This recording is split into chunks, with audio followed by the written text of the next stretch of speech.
Love question of the day, anong mga tamang diskarte ang dapat gawin para mapasagot ang nililigawan?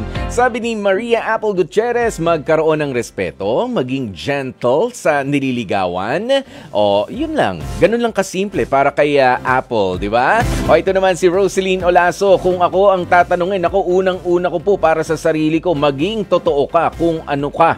Ayan, unang-una po ay kakaibiganin ko muna, ipapakita kung anong tunay na ugali ko, kung mahirap o mayaman ako, kung ano talaga ako. Pangalawa, ipaprioritize ko siya. Bibigyan ko siya ng importansya araw-araw. At pangatlo, gagawin ko ang lahat para mapasagot ko siya. Susunduin ko siya sa trabaho, bibigyan ng flowers kung meron, kahit gumamela, at ida-dine out ko siya sa restaurant kung nagawa ko na lahat yon at di pa rin ako nasagot.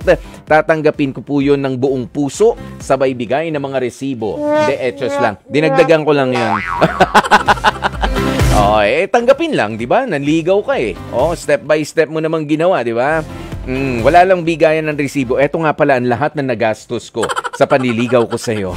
Si Gerald de la Cruz, sabi niya matutong maghintay kung kailan siya sasagutin at rerespetuhin mo ang nililigawan mo at huwag kang magsasawa na ipakita na mahal mo talaga siya. Ito naman si Junilyn Baris, naku, maging mabuting tao, huwag yung pakitang tao ka lang ha, at ipakita mo na mahal mo talaga siya at hindi siya magsisisi na ikaw ang sasagutin niya.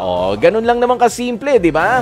Ang diskarte para sa mga gusto talagang mapasagot ang kanilang mga nililigawan. Ayan, at syempre, nako, lahat naman po ng inyong mga sinabi ay tama.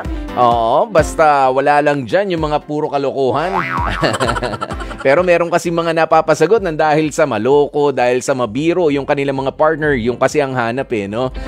Gusto ko yung komikero, gusto ko yung magaling mag-punchline. Pero kahit pa nga tayo komikero, kahit na nakahanap tayo ng mga nakakatuwang at nakakatawang mga bagay, doon sa mga seryoso mga pangyayari, dapat matuto pa rin tayo magseryoso doon sa mga bagay na kailangan din naman seryosong pag-usapan.